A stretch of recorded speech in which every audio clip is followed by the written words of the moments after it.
serie de eventos, webinars, invitando a personalidades especiales de alto calibre, por decirlo así. Y bueno, esta jornada la venimos haciendo los sábados. Y bueno, ya este es un siguiente encuentro donde vamos a disfrutar la presencia de un excelente amigo, colega, experto en el área de lo que es el tratamiento y análisis de datos. Hoy va a estar con nosotros el profesor doctor Jesús Tapia, un reconocidísimo científico del dato, así lo llamo yo. Siempre nos topamos en el pasillo de la universidad para una cordialidad bien jocosa, dinámica, pero dentro de los parámetros académicos siempre hemos conversado sobre la posibilidad de esculcar e interpretar lo que manejamos según nuestras capacidades y habilidades. Queremos darle la bienvenida a Jesús. Vamos a discutir un poco sobre el tema del diseño de instrumentos de recolección de datos de investigación científica hoy, porque más adelante vamos a seguir trabajando con este tema del rol de los datos y el arte de medir. Así que bueno, quiero darle la bienvenida a Jesús. Jesús, esta es tu casa. Bienvenido. Buenos días a Juan y a todos los participantes de esta actividad. Es interesante y le agradezco por permitirme compartir con ustedes alguna información referente a lo que es los instrumentos para la recolección de datos en investigación científica, el rol y el arte de los datos y el arte de medir. El rol de los datos, el arte de medir, todo dentro del marco de la investigación científica. Investigación científica siempre se dice que está enfocada en la búsqueda del conocimiento, y el conocimiento está asociado a la información, y es tal que siempre se ha visto esa postura de información y de conocimiento, y hay una famosa película de los años 50 del grupo de los Monty Python que dirigía Terry Gilliam, que se llama Brasil, donde se vive en una sociedad futurista, esa sociedad del conocimiento, y el Ministerio de la Información era quien manejaba y controlaba la vida del ciudadano. Entonces vean ahí ya esa visión que siempre han tenido los futuristas acerca de lo que es la información en la era del conocimiento. Nosotros somos apenas iniciados en esa era del conocimiento, que estamos dando pininos para aprender algo acerca de ese conocimiento, de esa información. Hoy, como les decía, vamos a hablar de el diseño de los instrumentos de recolección de datos e investigación científica. ¿Por qué es importante hablar de el diseño de los instrumentos? Porque nosotros necesitamos tener una información real, veraz, confiable, eficiente, que nos permita emitir una conclusión racional y científica al final de un proyecto de investigación. Y existen diferentes instrumentos de acuerdo a las diferentes modalidades de la investigación. Sin embargo, yo hoy voy a concretarme a hablar de el cuestionario como instrumento para la recolección de datos bajo la perspectiva de lo que llaman muchos el paradigma empírico racional. ¿Y por qué empírico racional? Porque nosotros vamos a ir a levantar datos. Los datos de campo son específicamente una evidencia empírica que me va a permitir dar conclusiones acerca de si estoy en lo cierto o no estoy en lo cierto en los postulados que tengo en mi trabajo. Entonces, después de este pequeño preámbulo, vamos a entrar de lleno en lo que nos concierne hoy, los instrumentos de recolección de datos. Jesús, permíteme hacerte una pregunta.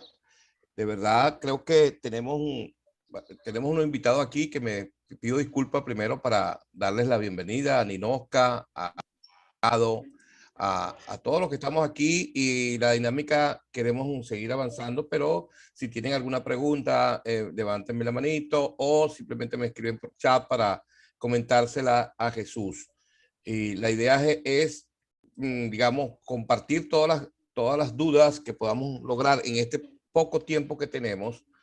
Muy bien, Juan, me parece interesante que podamos hacer un diálogo. Disculpa. Exacto, porque yo sé que Joana y Ninosca, gran amiga, van a estar pendientes de preguntarte cositas elementales. Y este mundo del diseño instrumental, o mejor dicho, diseño de instrumentos de cuestionario, que es el que específicamente vamos a tratar, Jesús, la idea es por lo menos tener los TIC básicos, ¿cierto? Que es lo que nos vas a compartir en este momento para efectos de poder nosotros apropiarnos. Así que bueno, Jesús, adelante, te voy a estar interrumpiendo de vez en cuando para mantener esta dinámica. No hay problema, Juan, perfecto. Esa es la idea, que podamos compartir conocimiento. Alguien dice que una vez una persona me dijo en un curso, vengo a robarle conocimiento. Y yo le dije, nadie me roba conocimiento, porque los conocimientos míos siempre están compartidos con ustedes. Entonces no me pueden robar lo que yo estoy compartiendo. Así Es es. así. Bueno, Juan, voy a hacer un comentario de lo que va a contener esta conversación con ustedes, y vamos a iniciar esta conversación. Vamos a empezar a hablar un poco de lo que es los datos e información. Ya hice algún comentario. Vamos a hablar de los instrumentos de la recolección de datos. Vamos a hablar de operacionalización de variables. Estas son tres aristas muy interesantes cuando nosotros estamos interesados en el diseño de un instrumento para la recolección de datos. Y para tener claro lo que se va a la información que se va a levantar, los datos que desean recolectar, hay que tener claro qué es el instrumento, cómo se operacionalizan las variables y qué es lo que se operacionaliza cuando se hace ese proceso.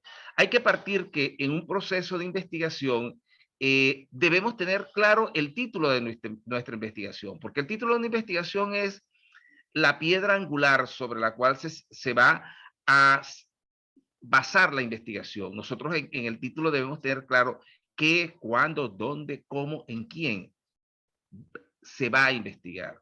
Y a partir de un buen título, nosotros como consecuencia inmediata tenemos el objetivo general de la investigación. Simplemente jugar con un verbo en infinitivo o un sustantivo.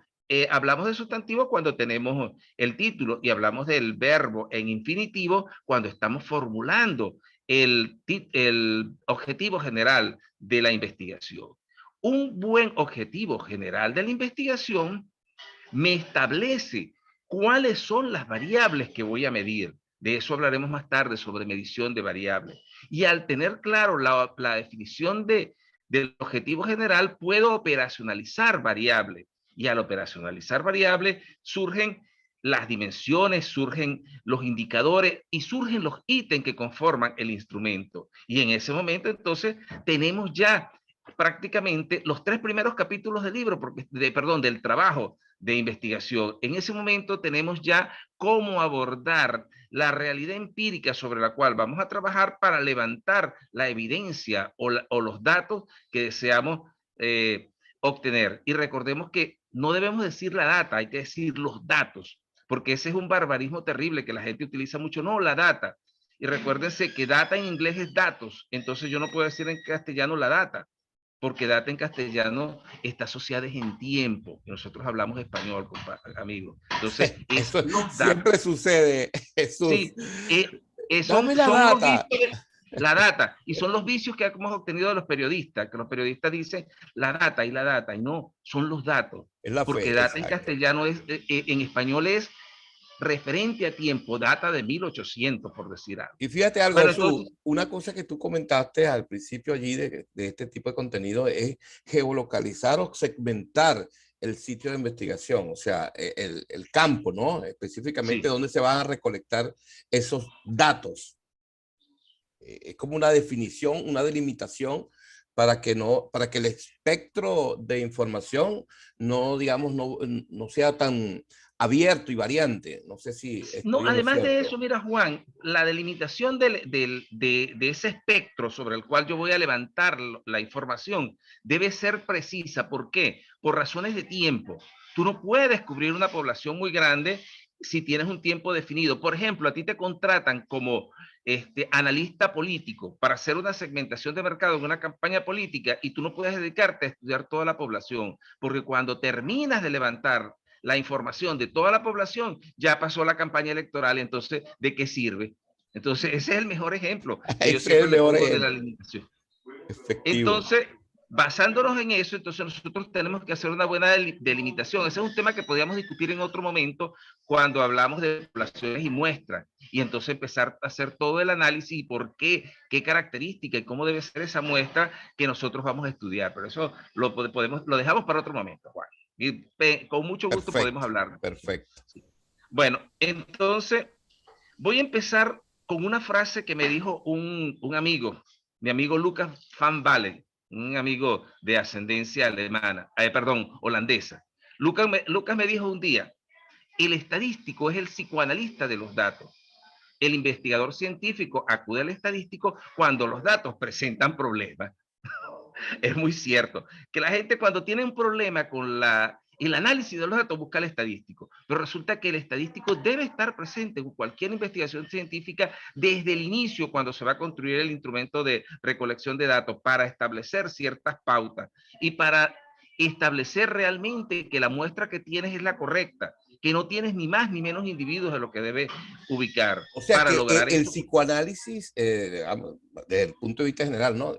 Detecta el comportamiento del dato, el origen, inclusive, el el estadístico, flujo. Exactamente. Entonces, el estadístico exacto. Y entonces ahí venimos a pensar de que no solamente vamos a sumar, restar, multiplicar, proyectar, sino que también hay que incorporarse pues, a la interpretación adecuada de la información que se va a recolectar. No sé si estoy Otra en lo cosa, correcto. sí, es correcto eso, Juan, pero entonces el estadístico te orienta a ti acerca de cómo es la manera adecuada para levantar la información, para diseñar el instrumento de manera que los datos te midan lo que realmente tú quieres medir y no tengas datos que lo que te arrojen como evidencia empírica sea basura. Me disculpan la expresión. ¿Ok? Bueno, Totalmente ajá. razonable. Vamos a empezar a hablar de los instrumentos de recolección de datos. Voy a dar una definición bajo diferentes perspectivas. Ajá, que es la visión que yo trato de manejar a la hora de hablar de un instrumento de recolección de datos. Un instrumento de recolección de datos es un recurso para extraer información de interés para alcanzar los objetivos de la investigación. Fíjense que nosotros, yo les decía que basado en el objetivo general, nosotros establecemos una serie de pautas que es la que conducen al instrumento. Entonces, ¿para qué me sirve el instrumento? Para lograr las metas que tengo pautadas. ¿Y cuáles son las metas que nosotros pautamos a la hora de formular un proyecto de investigación? Los objetivos específicos. Entonces, yo logro los objetivos específicos y de esa manera alcanzo el objetivo general. Entonces, el instrumento de recolección de datos es un recurso, una herramienta para extraer información de quién, de la muestra o de la población, si estoy haciendo de un censo. La muestra cuando tengo un conjunto pequeño, el censo cuando voy a abordar la población total, en el caso de que son poblaciones pequeñas. Y entonces yo no puedo hacer un muestreo si mi población son escasos 10 personas. Entonces voy a descartar 6, 8, no, yo tomo las 10 personas como y les hago un censo, no hago una encuesta, sino un censo y con él parto a hacer mi levantamiento de la información. Ahora, Otra ningún instrumento es subjetivo. Digamos, yo no voy a considerarme como un instrumento lo que yo observé y lo que yo anoté, sino que el instrumento es un formato, una estructura que se selecciona para detectar cuáles son los datos que según el análisis estadístico se requieren. No sé si estoy enfocado, bueno, Jesús. mira, Juan, al Corrígeme. hablar del objetivo y lo subjetivo, entonces volvemos entonces a enmarcarnos dentro de los paradigmas de investigación. Si estamos dentro del paradigma que les dije, el empírico racional sí, se espera que sea totalmente objetivo. Y de eso hablaremos más tarde cuando hablemos de las características que debe tener una pregunta que conforme un instrumento. Eso es correcto. Y además, dependiendo del tratamiento que tú le vas a dar a la información obtenida, tú vas a considerar diferentes tipos de instrumentos. De eso hablamos más tarde, Juan. Déjamelo, te lo dejo para ir en Perfecto. suspenso para hablar de ese tópico más tarde. ¿Qué otra forma tengo de definir un instrumento? Bueno, un instrumento de datos es una herramienta para medir conceptos abstractos como indicadores empíricos. En general, cuando tú defines una variable, tienes una concepción muy teórica de ella. Y abordar al encuestado con la definición teórica, que es una construcción abstracta, no siempre es factible, porque el encuestado muchas veces ni siquiera la entiende. Entonces hay que irla desglosando, y de ese desglose, de ese concepto abstracto, hasta llegar a algo que entienda el encuestado. Eso es lo que nosotros llamamos el indicador empírico, un indicador que puede ser cuantificado dentro de la población o de la muestra con que estoy trabajando. Más adelante aclaramos eso de indicadores empíricos y conceptos abstractos. Y finalmente, un instrumento de recolección de datos es un formato que registra datos observables. Ah, ¿por qué observable? Porque yo estoy buscando evidencia empírica. Yo voy a buscar algo que encuentre a nivel de campo para cuantificar, como cuantificación real de los conceptos o variables que el investigador desea medir. Óigase bien, porque puede que aparezca un concepto abstracto que tenga una amplia gama de indicadores empíricos, pero todos los indicadores empíricos me interesan a mí en la investigación. No, no necesario. Y entonces, en ese momento, yo tengo que seleccionar los que son de interés para la investigación y esos son los que yo voy a medir a nivel de campo. ¿Me explico? Excelente. Es decir, podemos deducirlo en 3 elementos: extraer información, Ajá. recolección de datos y el formato real de observable, ¿no? Observable. El elemento real observable a través de ese instrumento. Entonces, esta es una percepción que yo no puedo quedarme con decir simplemente es una herramienta para recolectar datos, pero ¿bajo qué criterio? ¿Cuál es el dato que yo levanto a nivel con este instrumento? ¿Dónde lo estoy observando? Todas esas cosas hay que tenerlas claras para poder definir un instrumento. Luego hay un elemento que estamos hablando, instrumentos de recolección de datos. ¿Y qué es un dato? La definición de dato más simple es el valor que asume una variable medida sobre un individuo de la muestra. Entonces, ¿qué ocurre?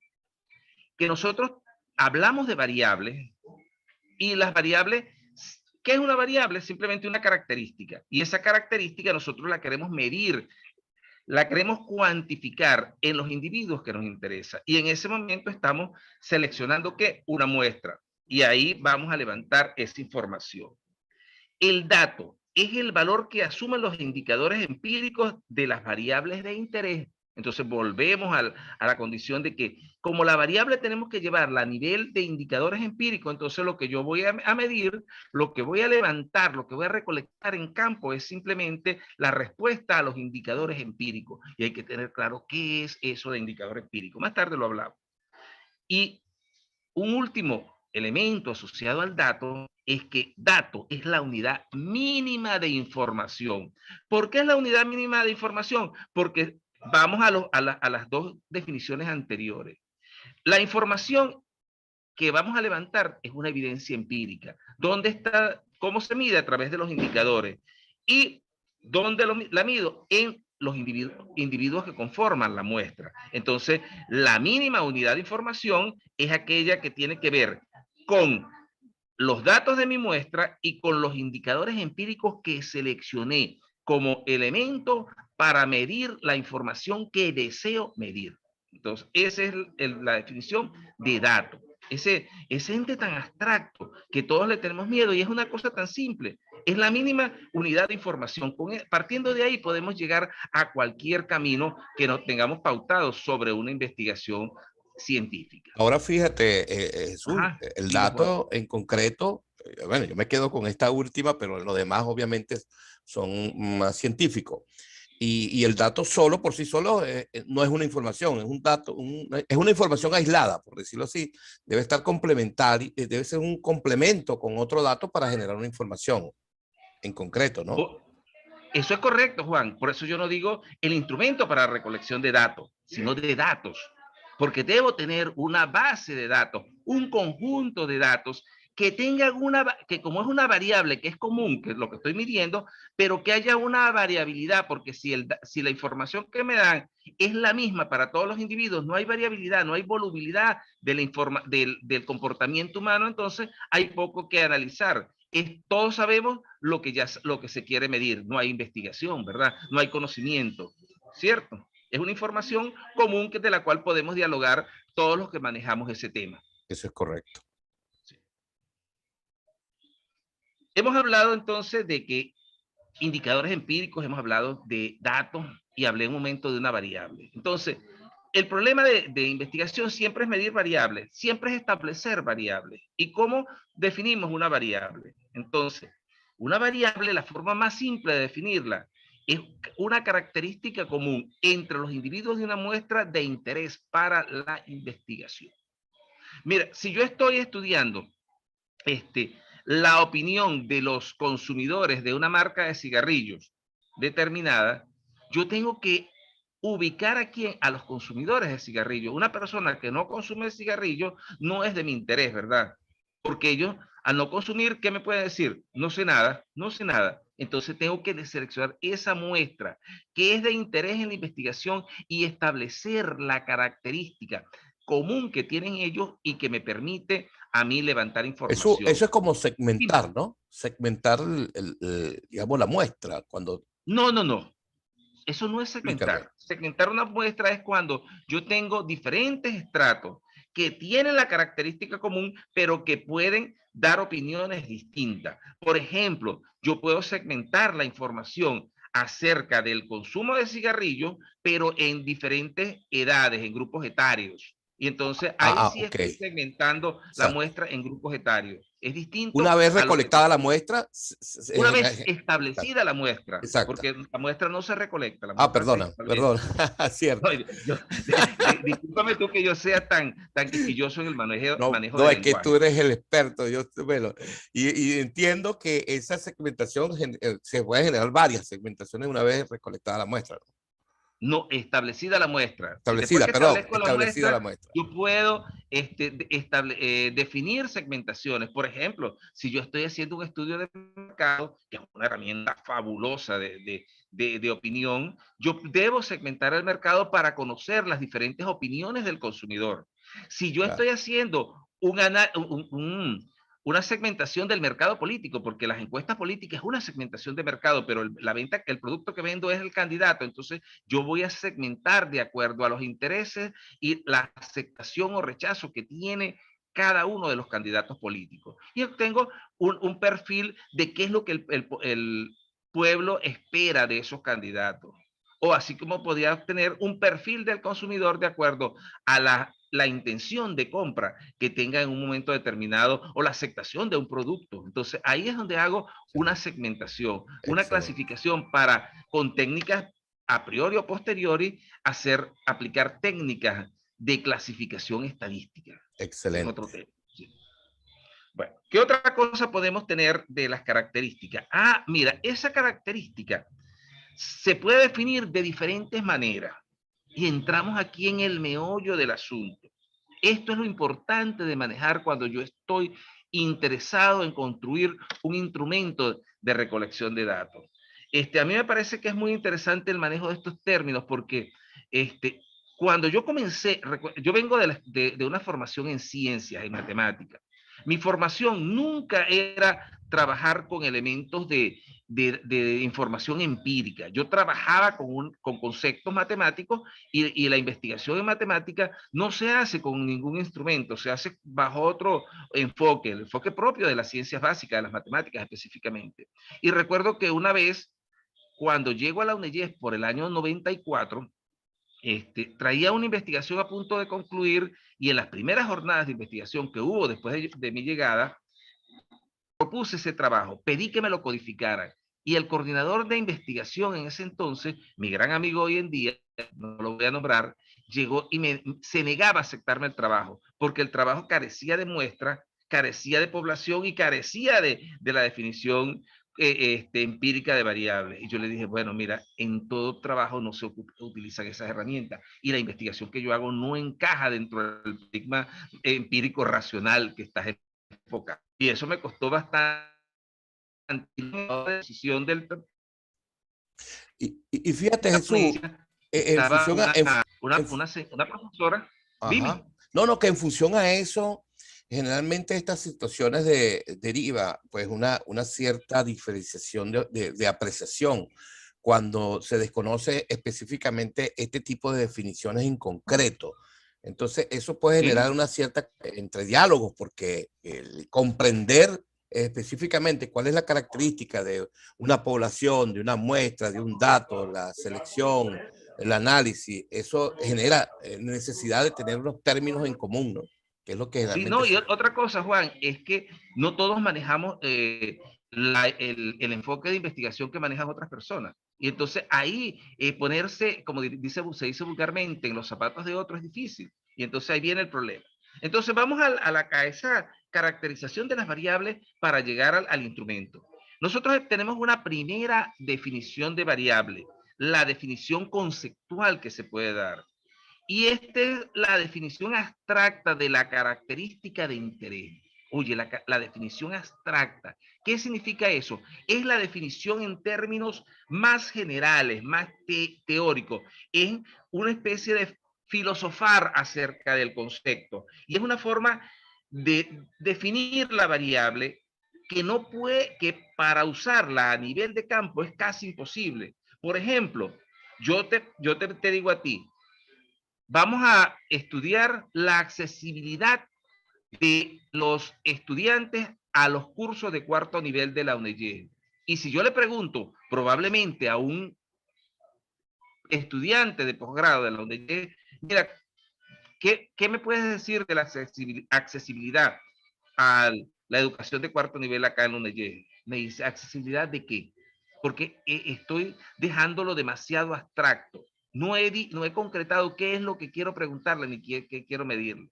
Y entonces, en ese momento estoy en la definición conceptual de la accesibilidad. Mientras que si yo agarro y le digo, mira, estoy interesado en estudiar la accesibilidad geográfica, económica y conceptual o operacional al proceso de educación de cuarto nivel en la UNEYES. Ah, ya el tipo dice lo geográfico. Oye, esto tiene que ver dónde yo vivo, pero ¿qué es lo que me está preguntando? Lo económico, esto tiene que ver con qué, con los recursos, del dinero que yo manejo, sí. Y lo otro es del conocimiento de las carreras, sí, pero ¿qué es lo que debo conocer?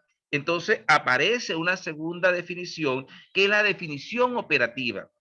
Y la definición operativa es cuando yo defino la característica en función de los elementos o dimensiones que la conozco. Fíjate que estoy bajando ya de lo abstracto, que es lo teórico, lo filosófico. Una abstracción que hice, la llevé a algo más concreto. ¿Qué fue lo concreto? ¿Cómo se caracteriza? ¿Qué elementos la definen o qué dimensiones la componen esa abstracción? Y finalmente llego a la definición empírica. Entonces, ¿qué ocurre? Que ahora yo busco los elementos, cómo medir cada dimensión, él o los elementos con que se desea definir, medir la definición empírica, la definición operativa, y esas son las variables más simples. Un indicador empírico es aquel que tú puedes observar en el campo. Y entonces, si yo puedo, por ejemplo, quería estudiar la accesibilidad geográfica a la educación, yo le puedo preguntar, ¿con qué transporte cuenta usted para venir a la universidad? ¿Dispone de dinero para pagar ese transporte? ¿A qué distancia está usted vive usted de la universidad? Ya son cosas concretas, cosas simples que a nivel de cualquier individuo puede ser contestada, ¿verdad?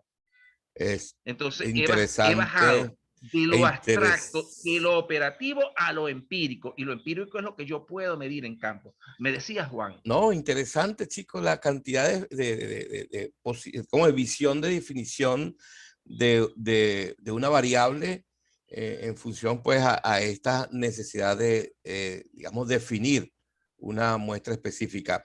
Yo quisiera saludar a Juliana, a Joana Delgado, José Barrio, Ninoca y a todos los que están aquí presentes. Si tienen alguna pregunta, por favor, me la puedan hacer por chat y yo la comparto con gusto con Jesús. Interesante, Jesús. Seguimos con este tipo de información que nos está compartiendo, muy nutritiva. Mira, Juan, entender, por eso es que te digo, es muy simple entender los conceptos. Lo que pasa es que muchas veces quien nos enseña los conceptos se queda a un nivel abstracto que no llega a nosotros. Yo recuerdo que años, 10 años atrás, tenía una discusión con un tutoriado acerca de lo que eran estos conceptos. Y él me decía, no entiendo, no entiendo. Y se unió al grupo a otra persona de gran amiga y de mucho afecto para nosotros dos, y nos sentamos y ella tenía el mismo problema. Y yo le dije, bueno, vamos a hacer una cosa. Vamos a tratar de descifrar eso que la gente de metodología llama operacionalización de variables, y simplemente llegamos a estas conclusiones. Y en ese momento empezamos a entender los tres que era operacionalizar como tal. Y Eso, empezamos a ajá. aplicar esa herramienta y ver en qué campo se iba a establecer. Jesús, Ahora, es discúlpame, obvio, Juan, un momento. Ajá, dime. es obvio decirte lo que te voy a preguntar. ¿Cuáles son los errores comunes que se pueden generar si no se hace una, digamos, una selección específica en función de los datos? ¿Qué errores se pueden cometer en una investigación científica? Oye, Juan, los errores de medición son graves porque podemos obtener información totalmente errónea o pedir más información de la que necesitamos, Juan. Y la idea no es hacer un cúmulo de información y un cúmulo de procedimientos estadísticos que no nos lleven a ninguna conclusión, porque quizás con una sola información que obtenga, yo puedo generar una conclusión que sea racional, que sea aceptable y que tenga la evidencia empírica apoyándomela o no apoyándomela. Mira, Claro. Juan, cuando hablo de estas definiciones conceptuales, operativas y empíricas, hay que tener claro que no toda variable pasa por ese filtro. Por ejemplo, si tengo a un ingeniero en producción animal haciendo una investigación sobre el efecto de unos tipos de alimentación sobre la producción de leche diaria, yo tengo una variable que es clara. ¿Cuál es la variable que es dependiente? La producción de leche. ¿Y qué es la producción de leche? Litros de leche que da una vaca diariamente. Así de simple, así de vulgar es. Entonces yo tengo que buscar, eso es una definición abstracta, no. Cualquier campesino, cualquier estudiante o cualquier docente de producción animal entiende perfectamente, producción de leche, litros de leche por día. O alguien dice, no, kilogramos de leche por día por vaca. Entonces, ahí no tengo necesidad de pasar por este filtro. Pero en el otro ejemplo de la variable anterior, sí tengo que pasar por ese filtro. Además, este filtro se queda dentro de los paradigmas netamente de la investigación que llaman hoy mal llamada positivista, porque meten en ese saco de positivismo toda una serie de posturas de investigación que no son positivistas. Yo siempre he oído a la gente que me tilda de positivista porque tú eres matemático. Mentira, el matemático no es positivista, el positivista es una concepción de la investigación, un enfoque de la investigación, mejor dicho, una concepción que se basa en la verificación de hipótesis, y el matemático nunca verifica hipótesis. Y entonces ese es el gran error. Entonces, Claro. y entonces la gente se aferra a esto. Recuerdo que hace como 2, 3 años atrás estaba acompañando a una persona con una investigación que tenía que ver, voy a nombrar el título, que se llama, el título era Análisis de la normativa legal jurídica venezolana relativa a la vocación de suelos para la agroforestería. Eso es una investigación, es un análisis de la norma jurídica, es un análisis documental. Eso no se enmarca dentro de la investigación de campo ni experimental ni no experimental. Simplemente es una investigación de tipo documental. Y en la investigación de tipo documental no aplica esta operacionalización. Y uno de los correctores del trabajo, lo primero que hizo fue pedirle que por favor le mostrara la operacionalización de variables. Excelente. Entonces, y ahí el problema. También recuerdo Sí. que a los muchachos de producción de animales pedía la operacionalización de variables. ¿Cuál es el instrumento que utiliza un muchacho de producción animal para levantar datos? Por ejemplo, ese de la producción de leche, una ficha técnica. Y él no le pregunta a la vaca cuántos litros da. Él mide la cantidad. Entonces, como él es el único observador, no hay variabilidad ni volubilidad de la información humana. Entonces, Eh, esos son los errores típicos que esos se son los cometen. grandes errores de verdad Sí. Esos son los definir grandes errores que se cometen. Y exactamente. entonces, Y este, garrafales, ¿no? Y son garrafales. garrafales y los cometen con mucha frecuencia los correctores del trabajo. Entonces es donde se vuelve, esos correctores se hacen jueces que, como diría yo en el argot popular, un cañito crecido en invierno difícil de pasar. Así es, así es. Mira, voy a aprovechar saludar a la profesora Rosa Campos que acaba de ingresar. Además, quiero saludar a los amigos de Facebook, porque estamos en vivo por Facebook. Así que si hay alguna pregunta, estoy atento aquí a sus comentarios. Estamos realmente muy contentos por lo que estamos entendiendo con Jesús y nos hace pues a fortalecer esas necesidades de capacitarnos en estos menesteres de investigación. ¿Qué viene ahora, Bueno, Jesús? bienvenidos los nuevos compañeros que nos siguen en esta charla. Mira, hemos hablado de esas tres definiciones anteriores, lo empírico, perdón, lo conceptual, lo operacional y lo empírico. Entonces, esos tres elementos, esas tres visiones o definiciones de una variable, es realmente lo que nosotros llamamos operacionalización de variables. Es ese concepto, esa actividad, llámela como lo quieran, que parece tan difícil de lograr. Y es una operación, es una actividad muy simple. ¿Y en qué podemos decir que es una operacionalización de variables? Es transformar las variables en indicadores empíricos. Parto del concepto abstracto, lo llevo al operacional y luego lo establezco como un indicador empírico. ¿Por qué como un indicador empírico? Porque un indicador empírico es el elemento o es la pregunta, el ítem, llámese, o el reactivo, como lo quieras llamar, con que yo voy a abordar a los individuos que conforman la muestra. Y debe ser algo claro, algo preciso, que él entienda y me pueda responder. Porque si no lo entiende, no me lo puede responder y yo no voy a obtener la información, no voy a levantar el dato como unidad mínima de información. ¿Cómo? ¿Qué también puedo decir? Es importante tener claro que la operacionalización se realiza sobre el objetivo general. Lamentablemente, muchas personas confunden la operacionalización de variable con la planificación escolar. En la planificación escolar abordo la planificación desde los objetivos específicos. No, la operacionalización de variables se hace desde el objetivo general. Un enfoque muy usado de investigación es lo que se conoce como los proyectos factibles. Y el proyecto factible es generar un prototipo, ¿verdad? Pero para generar ese prototipo se logran mediante los objetivos específicos y son siempre los mismos. Por eso digo algunas veces que es como una camisa de fuerza. Voy a hacer el diagnóstico, voy a establecer la factibilidad y voy a diseñar el prototipo. Llámese el proyecto, llámese plan. Vamos a utilizar el término prototipo. Entonces, la factibilidad, no hay variable que pueda operacionalizar. ¿Dónde están las variables? En el objetivo general, que es diseño, propuesta, construcción de el prototipo que quiero establecer. Entonces, ahí no A veces aborda yo he visto que agarra las variables de los objetivos específicos. No sé si sí, eso... es que mucha gente lo hace. La visión personal de Jesús Tapia es que vamos a operacionalizar el objetivo general.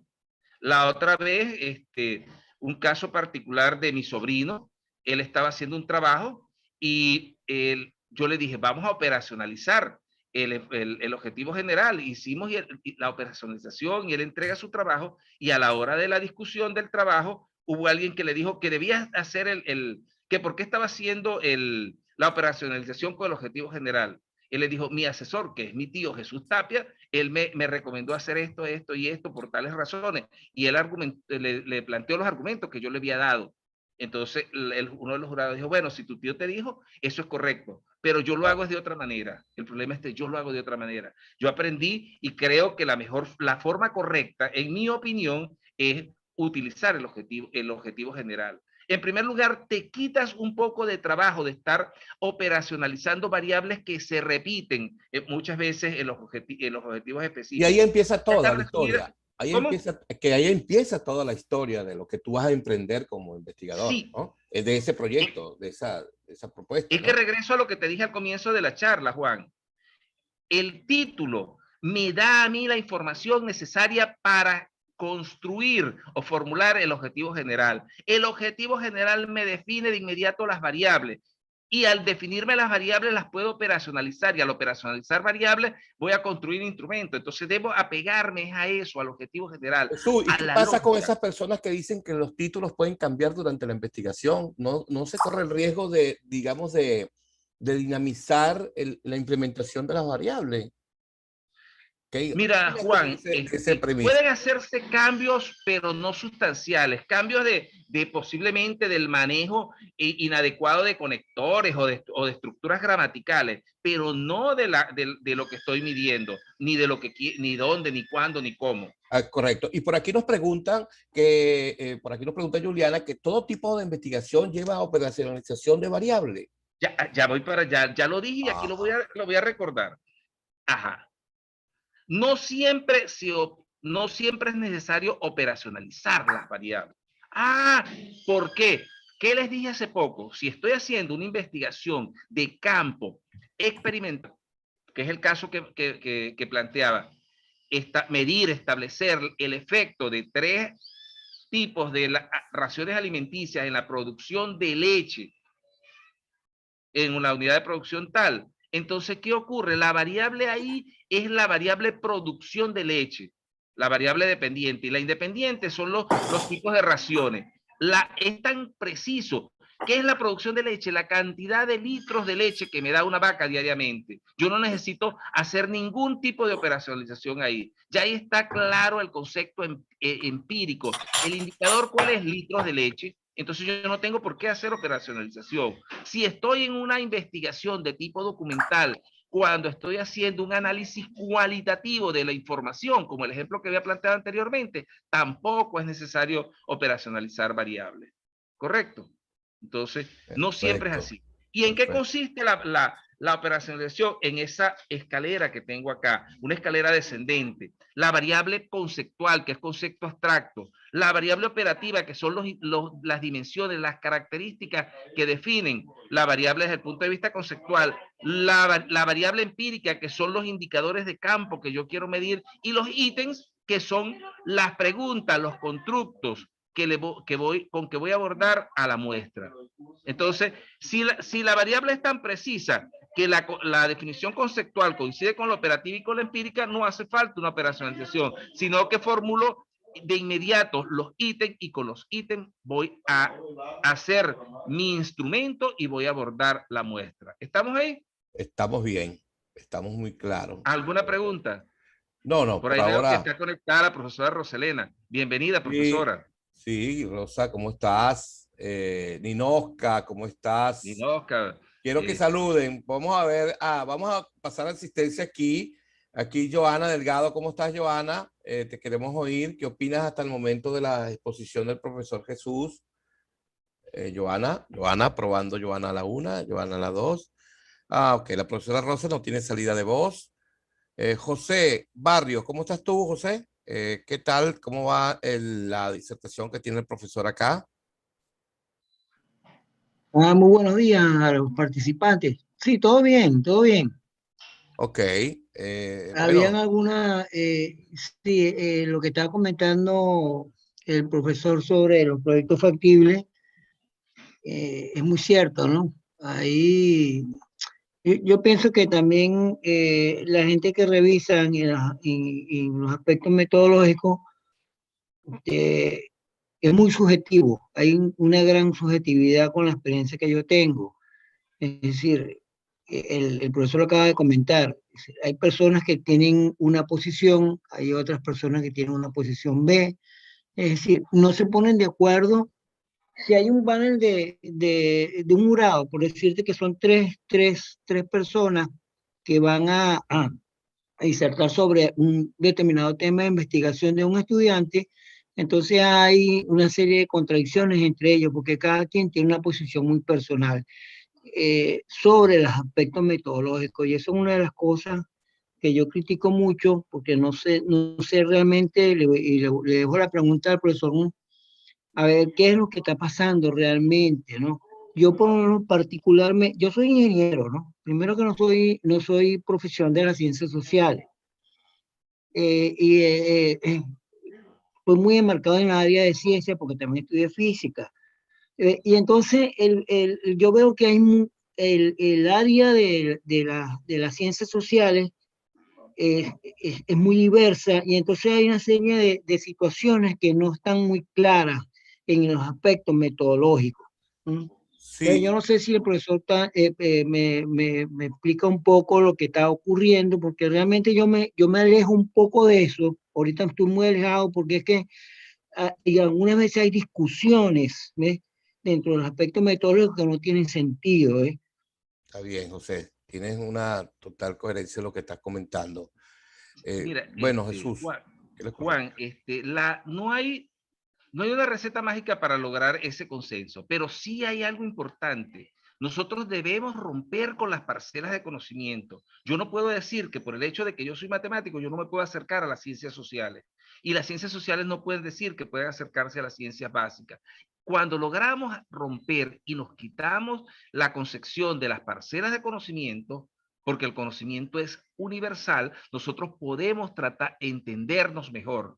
Y esa es la idea, tratar de entender qué es lo que está haciendo la persona. Pero lógico, cuando yo hago una crítica, estoy haciendo una crítica si tengo argumentos y si encuentro algún vacío o algún elemento que me permita decirle a la persona, mira, te has equivocado por tal razón. No es simplemente decirle, mira, te Ah, equivocaste, eso está mal. Y viene claro. la persona que yo le estoy corrigiendo y me pregunta, ¿bajo qué concepción teórica usted me dice el error? Y si yo muchas veces yo recuerdo una vez que llegó alguien y dijo, eso está mal, y así, pero de manera tajante, y le pregunté, bueno, si tú estás mal, me gustaría que tú me recomendaras una bibliografía donde yo encuentro esa definición que tú estás manejando para decirme que esto está mal.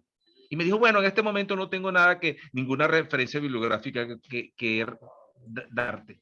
Y eso, Entonces ahí es eso, una discusión simplemente de decir claro. está mal porque a mí no me gusta. Ahí sí es subjetivo. Pero cuando desde una postura teórica, una postura de una referencia literaria, seria, oígase bien seria, hago esa crítica, perfecto, está muy bien. ¿Por qué digo que una referencia literaria seria? Porque hay textos que no tienen la seriedad. Mira, recuerdo que una vez era jurado en un trabajo perdón, en un concurso de oposición y la persona que estaba haciendo su disertación, su exposición pedagógica, utilizó un libro que tiene conceptos erróneos de la definición. Y cuando él utilizó la definición, yo le dije, mire amigo, eso creo que está mal, porque lamentablemente él estaba hablando de un tema que yo conozco muy bien, que es la parte de modelos con covariables. Y le dije, eso es incorrecto, no es que eso esté en el libro tal, le digo, has utilizado el peor libro de referencia y eso está mal por esto y esto, aquí está la definición precisa que la puedes encontrar en cualquier otro libro. Claro, y la respuesta correcta, me imagino yo, desde el punto de vista académico, está mal, pero puede estar mejor. Es decir, puedes corregir, puedes tomar en cuenta estos parámetros para efecto de no perder el tiempo en un momento de jurado. Yo creo que ahí sí me sale el corazón académico y decirle al estudiante, porque no hay un estándar. A veces somos pragmáticos o somos cerrados o somos abiertos, pero tenemos que entender de que esto es un proceso de investigación donde se ve la pertinencia de cada investigador y obviamente cuando se detectan estos males que para uno, para la apreciación de uno o para la no apreciación de otro, pues la reorientación no está de más No, aceptarla. mira, eso es cierto. Y ahí, pero también están unos males más terribles cuando viene una persona, por ejemplo, vengo yo y te digo, mira, Juan, si tú no te adecuas al paradigma empírico racional, tú no puedes hacer investigación. Oye, eso es absurdo, porque el hecho de que que mi limitante de conocimiento sea tan grande que solamente conozca la percepción empírico-racional, eso no me da pie para decir que lo que tú haces, por ejemplo, desde un enfoque de la dialéctica marxista o un enfoque maoísta del análisis social o un enfoque más fenomenológico de la realidad social, eso no significa que ese enfoque esté mal. Para mí puede estar mal, pero es mi visión porque mi ignorancia no me permite entender el enfoque que tú estás Bueno, asumiendo. Entonces es, yo opto por decir, no estoy en condiciones de analizar ese tema y me retiro. Es así más es. simple. Así es. Muy bien. Bueno, Bueno, seguimos, Juan. José, seguimos. Vamos a seguir disfrutando un poco más de tu disertación. Llegamos a un elemento muy importante, que como les dije al comienzo, vamos a hablar de un instrumento particular, porque hablar de todos los instrumentos nos costaría, tardaríamos más tiempo y la limitante hoy de tiempo no nos permite extendernos a hablar de todos los instrumentos. Vamos a hablar del cuestionario. ¿Y cómo definimos un cuestionario?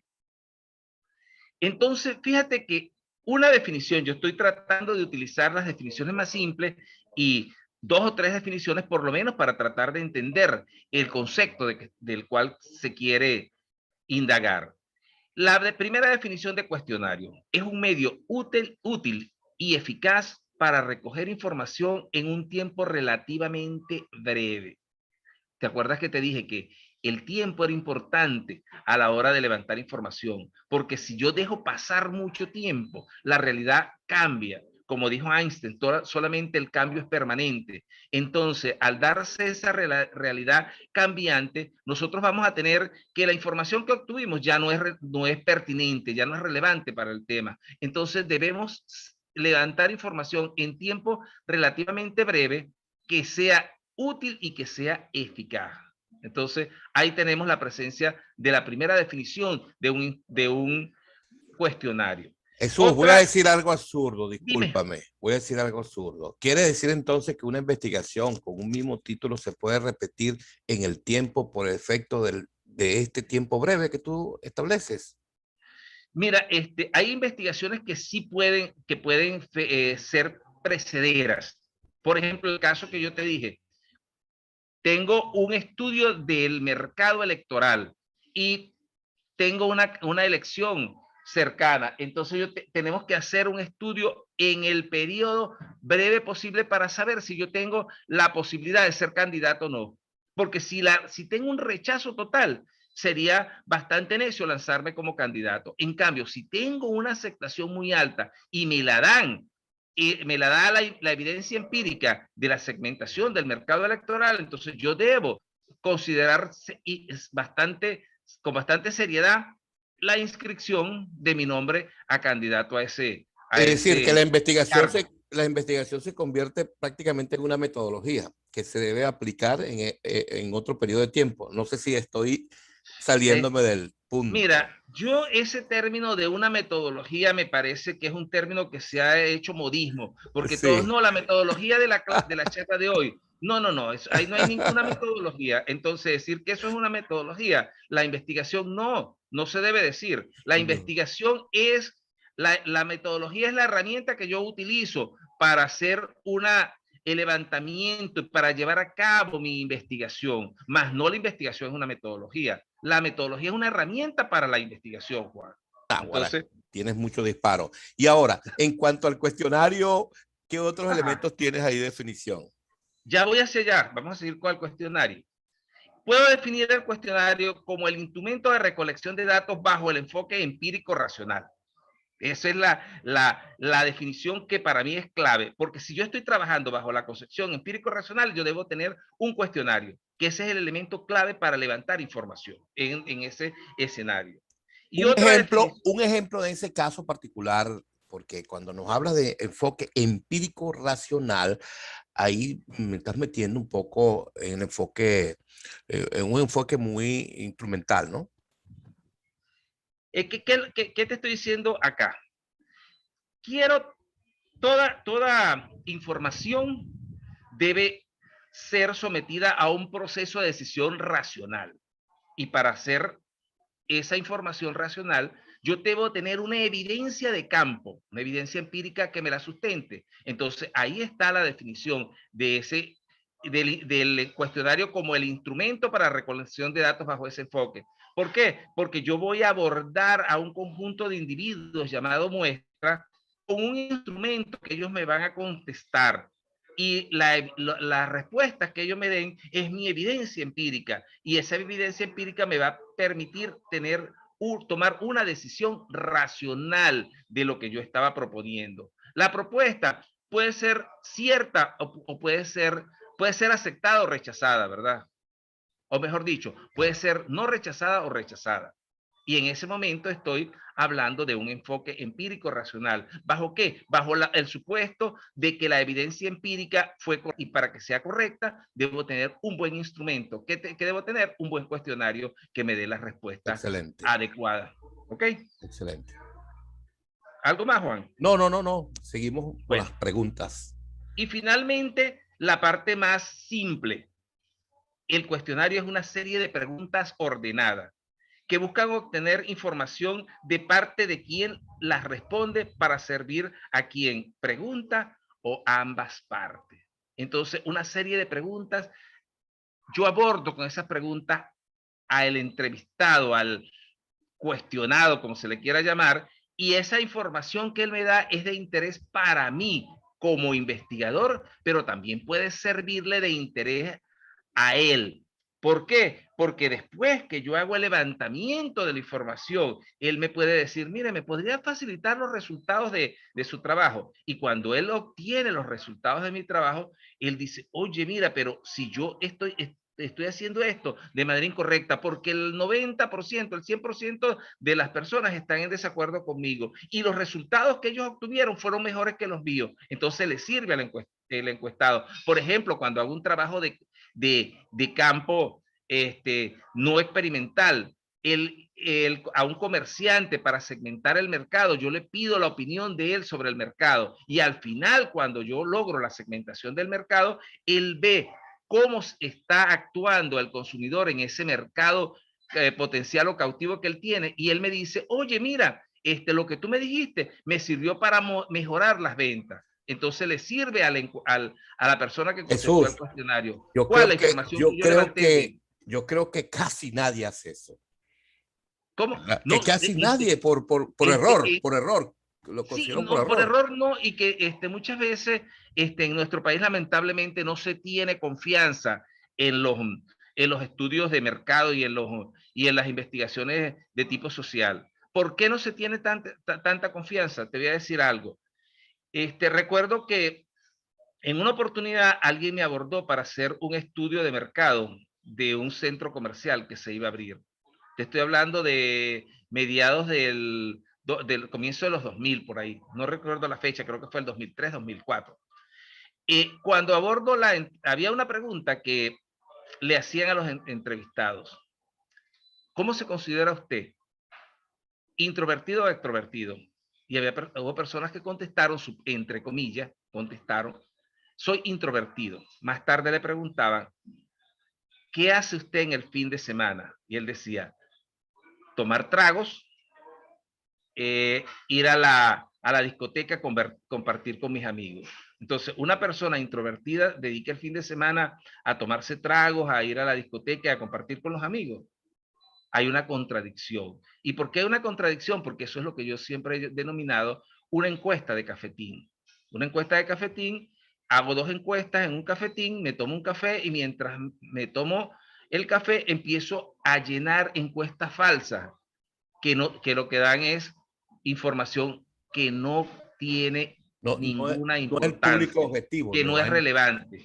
Dime, Juan. No, que digo yo que no es el objetivo, no es que no es el objetivo, pero eso pasa con frecuencia. Entonces, fíjate, ese estudio de mercado que realicé en ese momento daba unas contradicciones bárbaras y le dije a esta persona que eso no servía. Entonces me dijo, no, yo no le puedo decir al que me pagó que eso no sirve.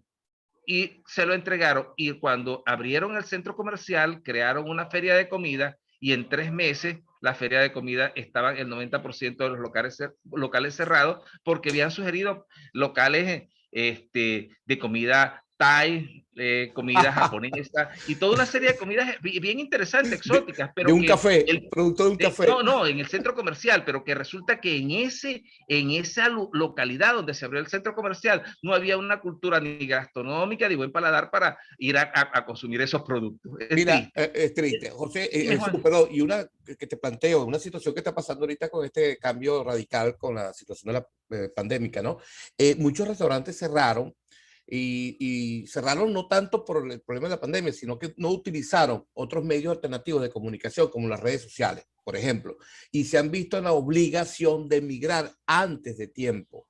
Es decir, tuvieron que haber hecho un análisis de necesidad, un estudio de mercado, si realmente las redes sociales le iban a permitir brindar ese apoyo. Y muchos no lo hicieron y consiguieron que no buscaron pues alternativas de comunicación, sino que comenzaron de nuevo. Entonces muchos restaurantes cerraron por ese hecho. Te lo hablo porque sé de 3 experiencias de amigos que, bueno, ya están migrando a estos espacios porque no hicieron un estudio real de las necesidades, y por ser, digamos, ellos los afectados, pudieron perder las oportunidades que brindan estos espacios digitales. Mira, Juan, vuelvo a decirte lo que te dije al comienzo. Solamente es constante el cambio. Yo no acostumbrado a utilizar estas plataformas para dictar una charla, para compartir con la gente. Hoy me veo en la necesidad de asumir que esta es el medio más eficaz, más eficiente en este momento para compartir información, para comunicarme con las personas que están interesadas en un conocimiento que yo manejo. Entonces, por eso es necesario migrar a las plataformas virtuales, a las redes sociales, a las plataformas virtuales, porque es una herramienta fabulosa. Más tarde les voy a hablar, o voy a tomarme en este momento un poquito de tiempo y salirme de la definición para hablar de el uso de las redes. Mira, cuando se tiene un cuestionario, normalmente la gente piensa de inmediato en un formato en papel para hacerlo llegar al encuestado y levantar la información. Es difícil hoy por el costo del papel, por el costo del encuestador y por el costo del tiempo que cuesta hacer una encuesta. ¿Y qué pasa? Hay elementos tecnológicos. Por ejemplo, los Google Docs, formularios, son una herramienta muy buena para levantar información. Tengo 3 experiencias, una no muy grata y las 2 últimas muy gratas. Una vez yo decidí hacer un estudio que se llamaba calidad de la educación en el posgrado de la UNEYE. Tomé la lista de participantes en el posgrado y tenía aproximadamente 700 personas y le envié el formulario a esas 700 personas.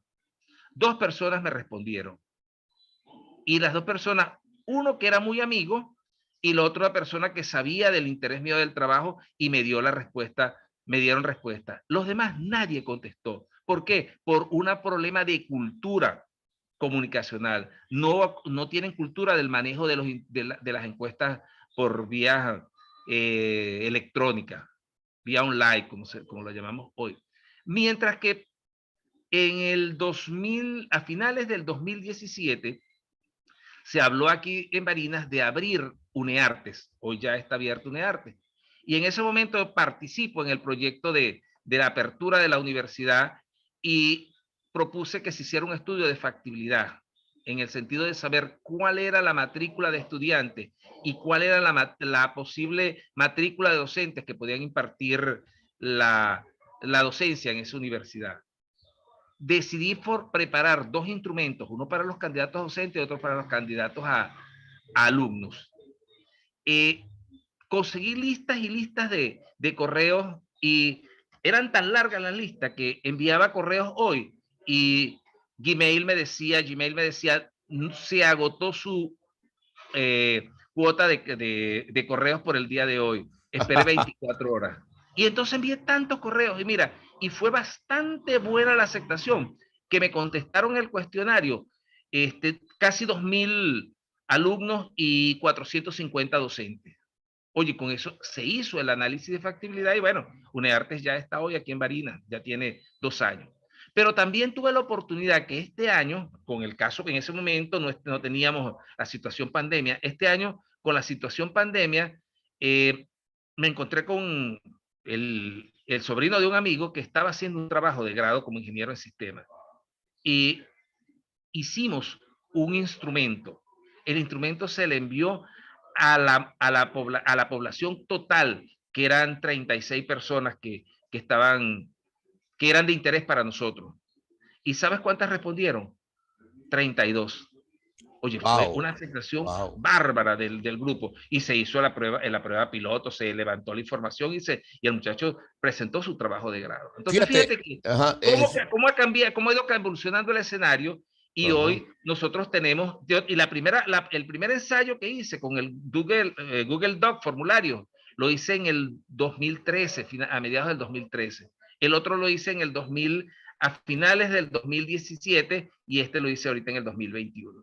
Sí, entonces, ¿cómo cambiamos? ¿Cómo migramos? Y tenemos una herramienta muy poderosa porque el Google Doc formulario es una herramienta excelente para hacer cuestionarios. Y siempre es un misterio, de verdad, para mucha gente llenar un formulario.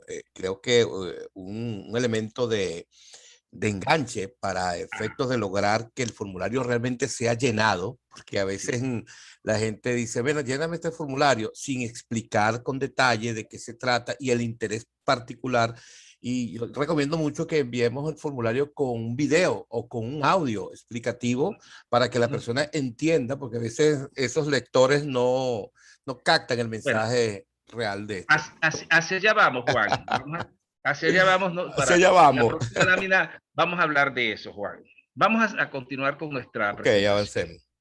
Las características. En primer lugar, la última definición me habla de una lista de preguntas ordenadas. Entonces, esas preguntas, ¿qué características tienen? Vamos a ver las características. Deben ser precisas. Ok, cuando hablo de precisas, estoy hablando que deben tener un lenguaje acorde, claro, de lo que estoy preguntando. Mira, yo siempre acostumbro enviarle, cuando formulo un cuestionario a varias personas, y hay personas amigas que me dicen, pero yo no sé de eso, yo no sé del tema. Yo le digo, sí sabes, porque tú sabes leer bien, tú sabes el manejo del lenguaje y tú sabes como posible entrevistado, si está claro, si estás entendiendo lo que yo te estoy preguntando. Entonces ahí está la precisión del manejo del lenguaje desde el punto de vista conceptual y desde el punto de vista semántico, que pueda ser entendido por las personas, porque yo tengo que ser preciso y saber a quién estoy aplicando el instrumento y cuándo se lo voy a aplicar. Y en esa precisión no debe presentarse ningún tipo de intencionalidad. Ok, cuando hay intencionalidad, la gente empieza a tener temores. ¿Y qué es lo que ocurre, por ejemplo, con las encuestas y las estadísticas oficiales? Las estadísticas gubernamentales, Winston Churchill decía que habían las mentiras blancas, las mentiras piadosas, las mentirillas, las mentiras grandes y las estadísticas gubernamentales. Así hablaba Winston Churchill de las estadísticas oficiales. Recuerdo, la profesora Campos podría hacer un comentario. En el censo del 2011 apareció información, por ejemplo, había un ítem que la respuesta que decía que el 95% de los cabezas de familia eran hombres. El 95% de las cabezas de hogar de nuestra sociedad son hombres. No, en nuestra sociedad hay muchos hogares descompuestos, hogares en los cuales la mujer es la que lleva el rol. Y no, entonces 5% eran esas mujeres. Eso es falso. Otra información que salió en ese momento era que en el 80% de los hogares venezolanos había acceso a Internet. Y nosotros sabemos que eso no es cierto. Entonces, es ahí la cuestión de las preguntas intencionales. O las preguntas, por ejemplo, que en el censo del 2001, cuando te preguntaban cuántas habitaciones tenía tu casa, la gente decía 3 habitaciones. ¿Cuántas personas viven? 6. ¿Por qué? Porque aquella discusión de que si digo que tengo muchas habitaciones vacías, me van a meter a alguien a vivir en mi casa. Entonces la gente tenía miedo y entonces aparece esa información de las estadísticas gubernamentales. Otra cosa, no debe haber preguntas ambiguas. Porque si una pregunta que no tiene precisión en el lenguaje, en qué es lo que se quiere, o que hay un sesgo raro, la gente no la entiende o la gente no la contesta y empieza el problema de los valores perdidos en el trabajo de campo, que ese es un tema bastante interesante. Y en los valores perdidos desvirtúa la información. Puede ser información veraz, precisa, pero si tiene muchos valores perdidos, genera problemas. Recuerdo que un grupo de investigadores hizo un trabajo sobre segmentación de mercado Y ellos asumieron ese rol y no sabían cómo segmentar un mercado. Ni siquiera sabían cómo calcular la muestra. Yo los apoyé en el cálculo de la muestra y la muestra creo que eran 1.800 tantas personas. Una muestra bastante buena. Y les dije, controlen los datos perdidos, porque en segmentación de mercado un dato perdido es peligroso. Y resulta que tenían datos completos de los 800 y tantos instrumentos que aplicaron, solamente en 530. Eso lo recuerdo perfectamente, los 530. Y cuando les dije, cuando lo hicieron, cuando me mostraron los 500 que habían tenido 530 casos completos de información, le dije, mire, eso va a dar una información que no es veraz. Y los resultados eran contradictorios. Ellos fueron a donde el contratante con esa información. Ahí es donde yo le digo, el contratante necesitaba un estadístico serio que les dijera, esa información no es confiable, esos datos yo no te los voy a aceptar, vuelve a hacer la encuesta. Yo le fuera mandado a hacer nuevamente la encuesta y que careciera de datos perdidos. Claro. La No carencia de datos perdidos hoy se puede controlar, ¿sabes cómo? Con un Google Doc formulario. ¿Por qué? Porque se le pone aquel asterisco rojo que siempre aparece. Debe contestar la pregunta para seguir a la siguiente. Es obligatorio responder el campo. Y categorización de la respuesta también, ¿no? No tanto categorizar, sino el hecho de que es obligatorio contestar ese campo me permite a mí controlar la presencia de datos ausentes. Y eso es lo que me da a mí la veracidad de la respuesta y de la información completa. Otra cosa, que las preguntas no deben ser condicionadas. Y también hay algo importante de lo que no he comentado, que es los cuestionarios deben ser impersonales, porque no hay nada más que genere más ruido y más duda para contestar un instrumento cuando te empiezan a preguntar su nombre, su cédula, dónde vive usted, su teléfono. Entonces tú dices, ¿por qué si es totalmente objetivo me preguntan esto? Entonces de inmediato tú preguntas, aquí hay un sesgo inmediato. Aquí hay una información que tiene alguna finalidad escondida. Una manipulación. No, una finalidad escondida, más que una manipulación. Recuerdo que por el año 2002, 2001, 2002, habían unas encuestas permanentes en Macro acerca de la trucha azul, específicamente.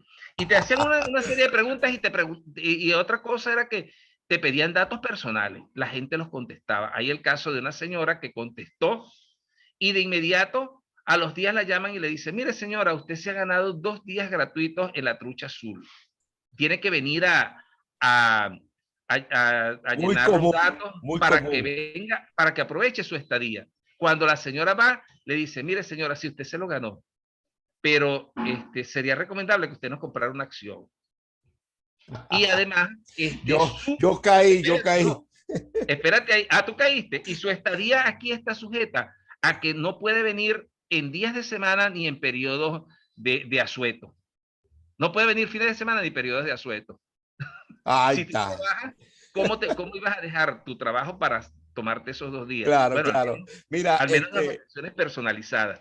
Bueno, entonces, esos son los elementos que deben tener claro los que van a formular un cuestionario. Aquí Juliana hace una pregunta interesante, Dime. Jesús. Dice acá, en la mayoría de las veces, cuando se va a aplicar un cuestionario, el encuestado manifiesta actitudes no gratas, ya que no les gusta que se le realicen cualquier tipo de pregunta.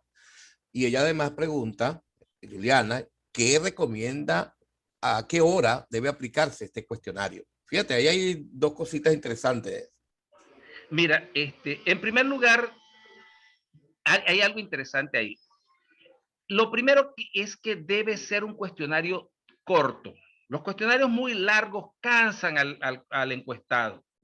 Porque, oye, llenar 50, 60 preguntas es complejo. Sí. Al menos que tú seas el que está sentado ahí entrevistando, haciéndolo personalmente, estás llenando. De hacer un censo, después, me imagino yo, un censo. No, un censo o cualquier otra encuesta que tú puedas hacer. Puede ser no necesariamente un censo, porque recuérdate que el concepto de censo es cuando yo abordo a toda la población, no hago muestreo.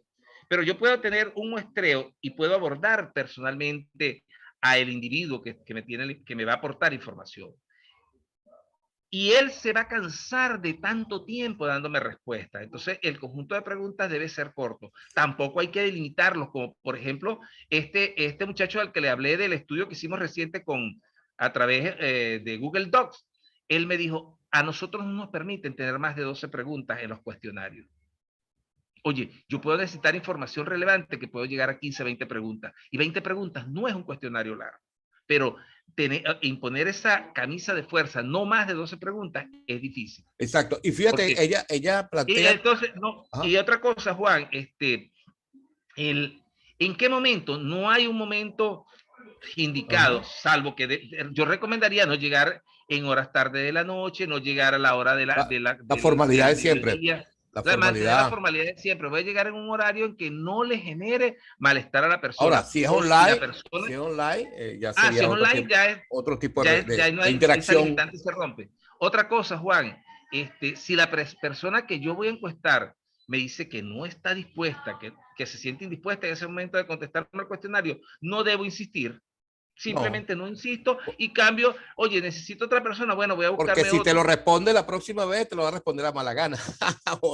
La próxima vez o esa misma vez, él no me va, si yo le insisto que me lo conteste, él me va a dar información que no es real. Él va a salirle al paso dando respuestas que se le ocurran simplemente. Y es un temazo, porque es una delicadez y es toda una formalidad que se debe cumplir para que haya información real, ¿no? Datos reales. Sí. Luego, ¿qué característica debe tener un instrumento? El tipo de preguntas que yo voy a hacer. La primera tipo de pregunta es la cerrada. Y las preguntas cerradas deben utilizarse siempre que voy a hacer análisis estadístico. Las preguntas cerradas son aquellas en las cuales hay un conjunto ya preestablecido de respuestas. O diría alguien, establecido de respuestas. Y esas respuestas son fáciles de contestar, son del conocimiento general y debe ser exhaustiva y debe ser excluyente. Exhaustiva en el sentido de que todas las posibles respuestas estén tabuladas en mi instrumento y deben ser excluyente, que si contestas una, no tiene que ver con la otra respuesta. Una respuesta es independiente de la otra. En ese caso es excluyente y exhaustiva en que cubran todo el espectro de posibles respuestas. Porque si no lo cubren, si no son exhaustivas, yo puedo encontrarme con un encuestado que tiene un nivel tan alto de conocimiento del tema que me dice, pero bueno, y tú no estás considerando tal respuesta. Entonces ahí me frena de inmediato y tiene razón. También puede ser preguntas abiertas. Las preguntas abiertas tienen una dificultad de que no son manejables estadísticamente de manera a priori. Hay que hacer unos procesos. No es una tabulación. No tanto una tabulación, una clasificación y después tabulo y después puedo aplicar el análisis estadístico. Recuerdo que en el año 2011, una señora que estaba haciendo un doctorado en periodismo, ella es periodista, estaba haciendo en la Universidad de Bonn, en Alemania, y la señora había hecho un análisis del tema, déjame recordar, permanencia de la violencia o persistencia, permanencia de la violencia en la agenda noticiosa venezolana, algo así, durante 11, 12 y 13 de abril del año ya conocido. Mira, la señora, la violencia es un concepto cualitativo, la presencia de la violencia es un concepto cualitativo, pero la señora llegó y estudió la presencia, la frecuencia y la intensidad del tema violencia en la agenda noticiosa venezolana. Y lo estudió en los canales en ese momento. Radio Caracas, Venevisión, Venezolana de Televisión, Televen y Globovisión. Y entonces los clasificó canales del Estado y canales privados. Y hizo un estudio, mira, que al final pasó de lo cualitativo a lo cuantitativo. Dio un análisis completo. La señora fue considerado un trabajo publicación en la Universidad de Bonn, que en las universidades europeas un trabajo publicación realmente es un trabajo de alto nivel. No es cualquier trabajo adquiere esa mención. Y ella pasó de preguntas abiertas que ella formuló Jesús, y ese proceso, pero yo te comentaba una categorización, pero ¿qué proceso se debe implementar para lograr que esa medición con esas preguntas abiertas? Mira, eso depende del trabajo, depende del el objetivo del trabajo. Entonces, ahí es donde aparecen esos procesos. Eso no son una fórmula mágica y única que siempre funciona. Funciona de acuerdo al interés del trabajo, al concepto y al manejo del objetivo específico, objetivo general del trabajo. Porque Claro. no existen fórmulas mágicas que permitan realizar todas las investigaciones que se están formulando, Juan. Claro, claro. Sí. Eso dependerá Y del también, momento. ¿cómo? No, que dependerá del momento que se va Y del interés interpretando. del trabajo, Juan. Más que todo, no Exactamente. tanto el momento, del interés del trabajo, del interés que tiene el investigador en el tema de estudio, el objeto que se está haciendo. Y finalmente hay los instrumentos o los cuestionarios con preguntas mixtas, es donde se combinan las preguntas abiertas con las preguntas cerradas. Por ejemplo, tengo una lista de preguntas abiertas y hay una última opción de respuesta que es donde te diga otra, especifique. Y entonces se puede hacer, pero entonces, ¿qué ocurre?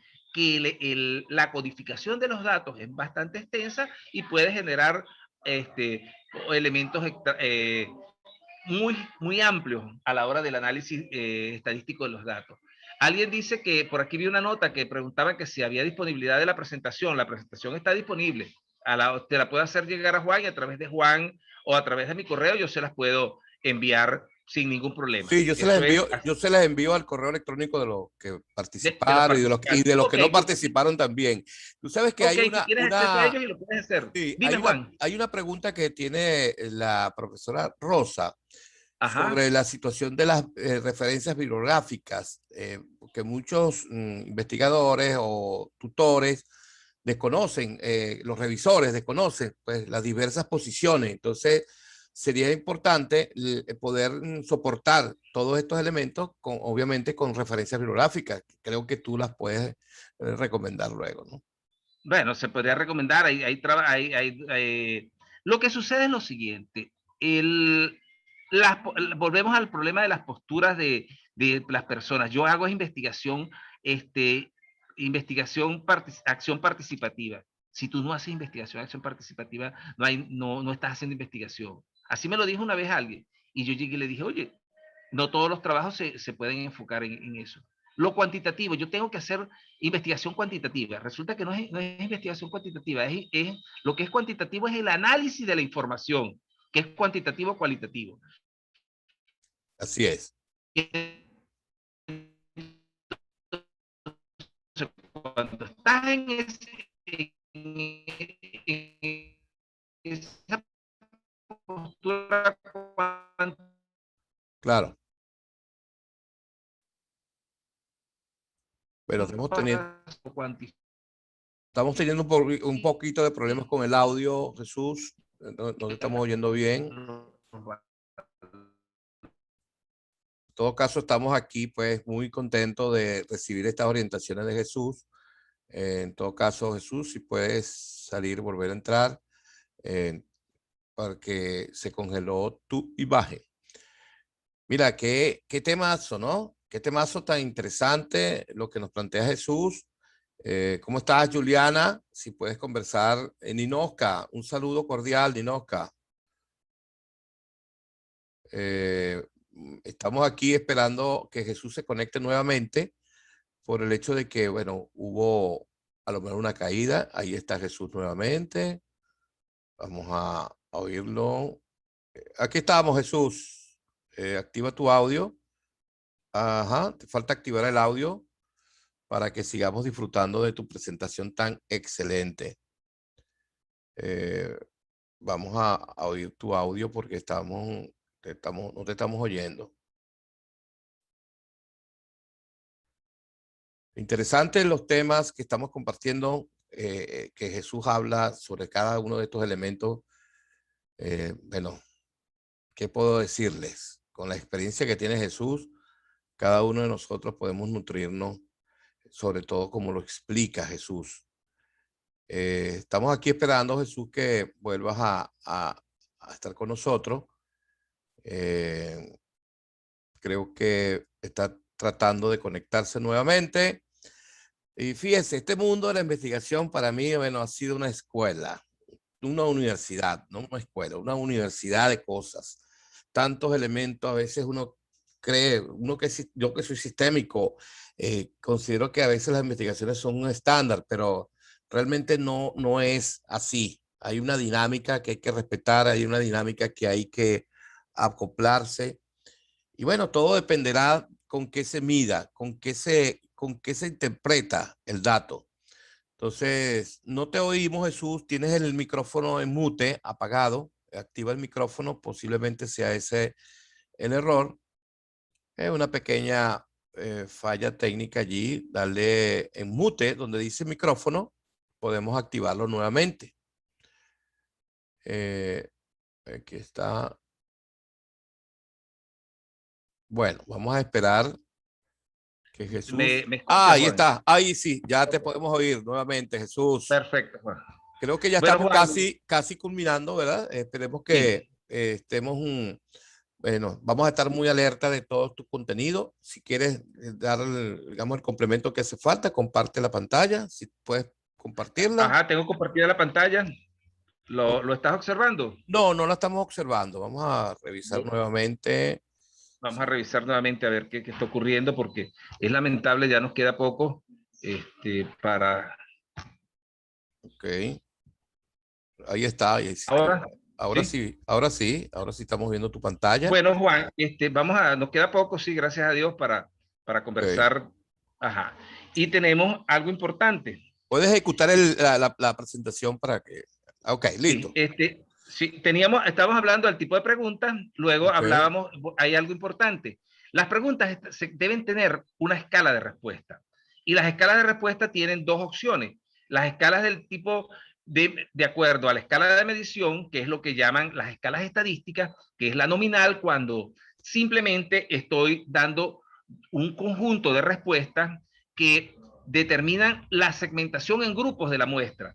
Eso no hay jerarquía, por ejemplo, cuando yo hablo de sexo o de género masculino o femenino, tengo dos opciones que son la escala de medición que tengo. Cuando pregunto, por ejemplo, del estado civil, que tendría casado, soltero, viudo, otros, el grado de instrucción, pero el grado de instrucción tiene una jerarquía, ¿verdad? Porque yo puedo decir primaria, secundaria, TCU, licenciado con grado, ¿verdad? Y entonces en ese momento, para ser TCU, has superado dos jerarquías previas, que era la jerarquía de primaria, de secundaria y luego eres TCU. Pero si llegas a contestar que eres un licenciado con grado, significa que has pasado de estar en la primaria, en la secundaria, eres más que un TCU, eres un licenciado y obtuviste ya un licenciado y un grado, ya sea una especialización, una maestría o un doctorado. Eso es el caso de las ordinales. Y la razón intervalo es cuando estoy hablando de mediciones netamente numéricas.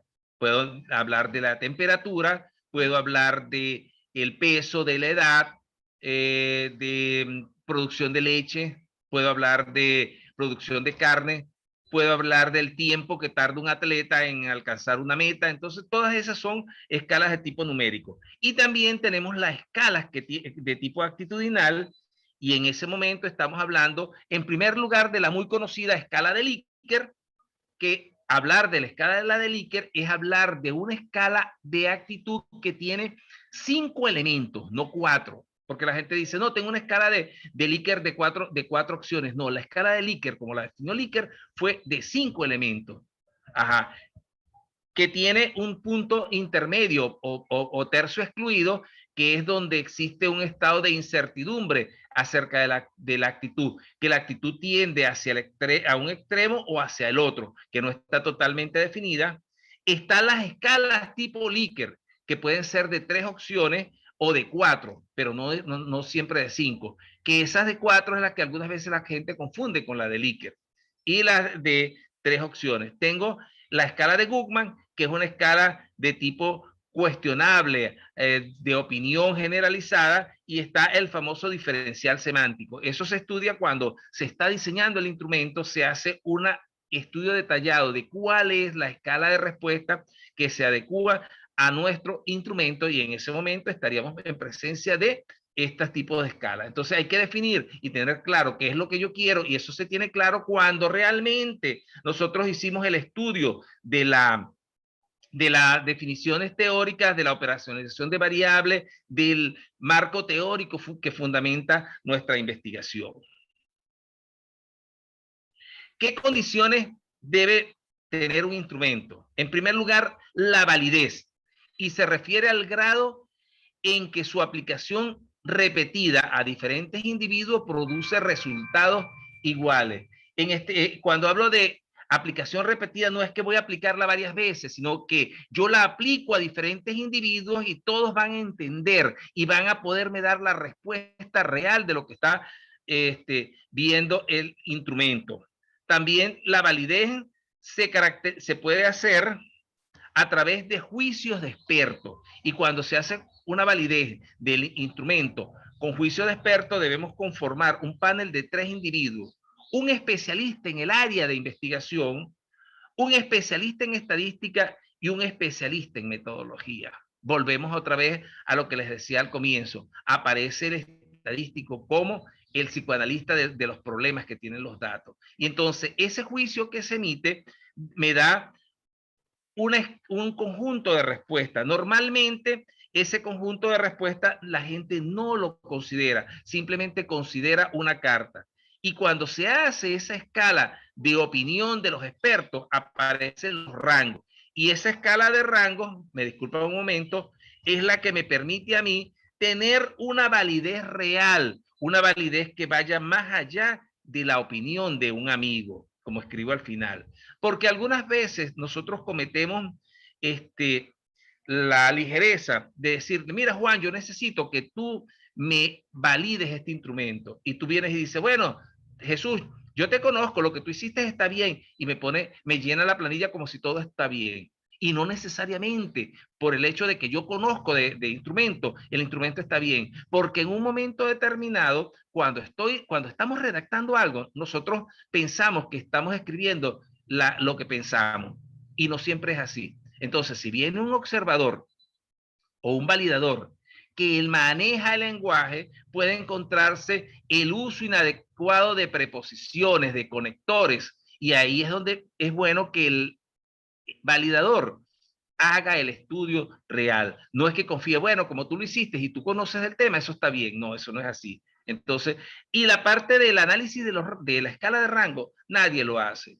Y eso es muy interesante. Esa es la verdadera validación, porque me dice si el instrumento es válido para en qué grado está midiendo, en qué grado es aplicable. Otra propiedad importante es la fiabilidad. Y aquí me dice ya es qué tan bueno es, mientras que acá me dice con qué grado de precisión el instrumento mide la realidad que yo deseo o que pretendo medir.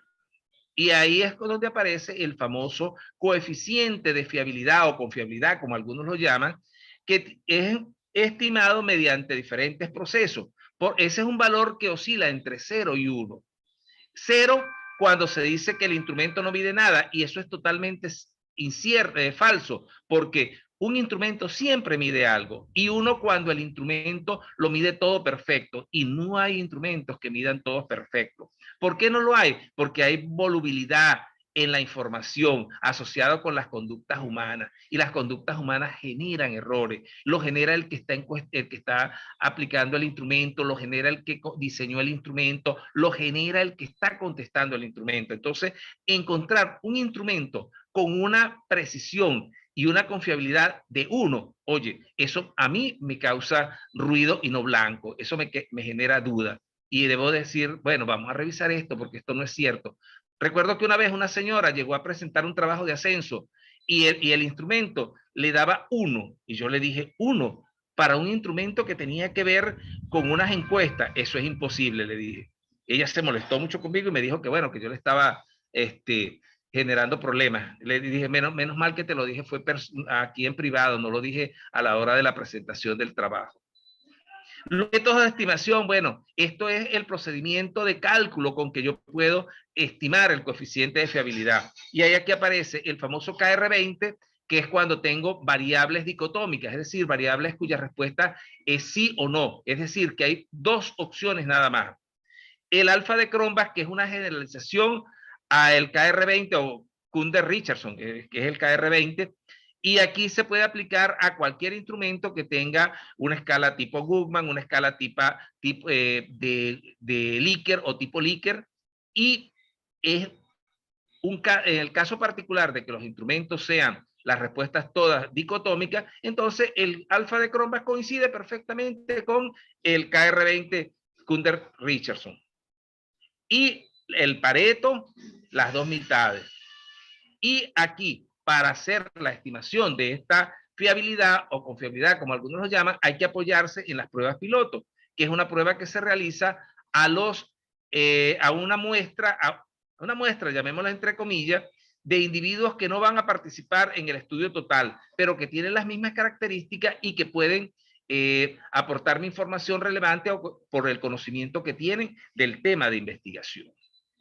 Finalmente, hay una condición muy importante que a todo mundo se le olvida, así como se le olvida aplicar la escala de rango para la validez, que es la estabilidad.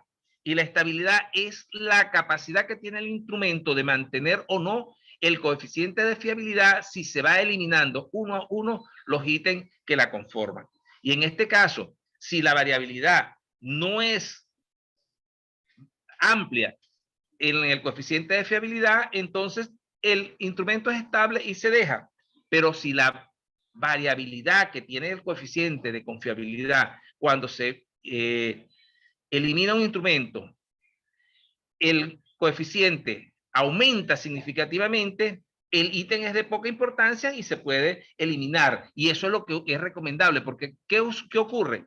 Que tengo un instrumento con un coeficiente de fiabilidad del 76%, oye, eso es aceptable. Pero si elimino el ítem 15, aumenta a 91. Oye, el ítem 15 fue un ítem que está totalmente mal, que no es relevante para mi información, para mi investigación, la información que me está aportando no es buena, lo elimino y obtengo un mejor instrumento. Esa es la ventaja de hacer confiabilidad y estabilidad.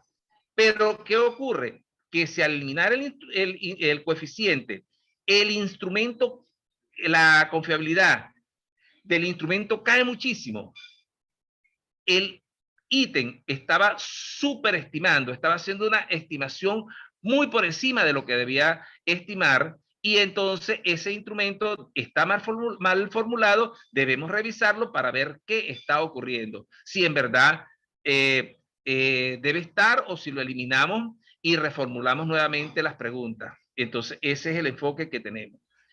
Esto era a rasgos generales lo que les tenía para el día de hoy. Sé que me excedí un poco de tiempo, les pido disculpas, Estuvo pero muy la bien, información era bastante considerable. Están abiertas las preguntas, cualquier duda interactivo. que haya surgido se la puedo, si está a mi alcance responder, se las respondo. Bueno, Cuéntame, a mí Juan. me encantó, hermano, me encantó. Quedé con 1000 preguntas, pero si te hago las 1000 preguntas no vamos a terminar el webinar hoy, ¿no? Pero sí, de verdad me estás dando información que yo desconocía, inclusive esta parte de la estabilidad nunca la había manejado, no lo había visto en esos trabajos de investigación como tal, ese proceso. Pienso que esta Mira, estabilidad, la entonces, estabilidad, sí, la estabilidad se estima cuando se manejan los paquetes. los mismos paquetes SCPs y todas esas cosas, ¿no? El SPSS la permite hacer de inmediato y no tienes necesidad de hacer ningún cálculo adicional. Él te Va, la reporta si tú se la sabes pedir. te pongo ese webinar para que lo podamos hacer en cualquier momento, que nos demuestre con SCPS esa implementación de esos mecanismos de cálculo. Sería interesante compartir contigo esa experiencia. La validación, sí, si las personas que están interesadas manejan el SPSS, yo no tengo ningún problema en hacer un webinar sobre fiabilidad del instrumento con SPSS. Porque Ah, hay que saber que la jerga, esa propia, la sintaxis, como se le llama, ¿no? GR del SSS para establecer las escalas de medición y ver el manejo de 2 o 3 cuadros de diálogo. Perfecto. Mira, por aquí nos dice Juliana, bueno, tiene un poco de problema con internet, muy interesante todo lo que explica el profesor Jesús. Por acá me dicen, profesor Juan, usted es excelente moderador. Gracias, gracias. Hola, saludo a todos, maravillosos, como siempre, con las explicaciones tan directas del profesor Jesús, a quien admiro desde el día que tuve la oportunidad de que me explicara cómo obtener el alfa de Cronbach. Esto lo dice Ninochka, ajá, lo dice Ninochka. Bueno, por favor, ahora otra charla sobre este tema. Nos pide por aquí Rosa. Apreciado Juan, sería interesante recibir la Escuela de Padrinos Digitales, este tipo de investigación, este tipo de tema. La profesora Dayali Silva está aquí y dice, ¿se puede aplicar el KR20 a dicotómicas y preguntas abiertas? No sé, creo que es una pregunta que ella hace aquí.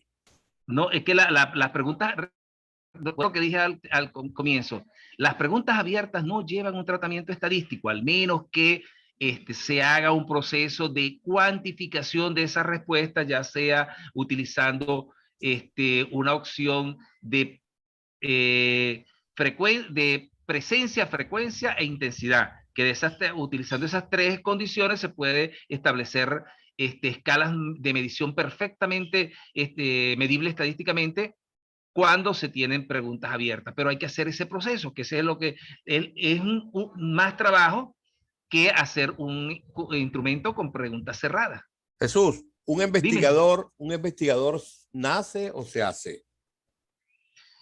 Mira, yo no sé si nace o se hace. Yo lo único que te puedo decir que un investigador existe cuando hay la necesidad de conocimiento. Se hace y después nace. ¿Quién fue primero, el huevo o la gallina? Entonces, realmente el investigador es la persona que tiene necesidad, que tiene curiosidad de conocer algo. Porque si tú no tienes curiosidad por conocer algo, tú no vas a investigar. Eso claro. Es fundamental, tener la necesidad. Y somos cultores del Dios necesidad. Y tener pertinencia, o sea, en un sentido de enamoramiento hacia lo que realmente se desea investigar para que esto pueda tener ese tipo de éxito adecuado en función inclusive a todas estas técnicas que tú nos has compartido, ¿no? Porque mira, la necesidad del conocimiento crea pertinencia. Si tú no tienes necesidad de conocimiento, ese conocimiento puede estar ahí, al frente tuyo y jamás lo vas a ver. Exactamente, muy bien. Mira, Jesús, bueno, estamos muy complacidos por este trabajo tuyo de prestarnos pues tu capacidad y compartirla con nuestros seguidores.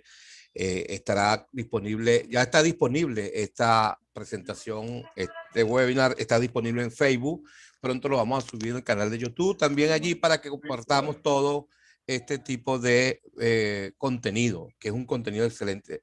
Por aquí te dice la profesora Dayeli Silva, excelente profesor, que muchas gracias.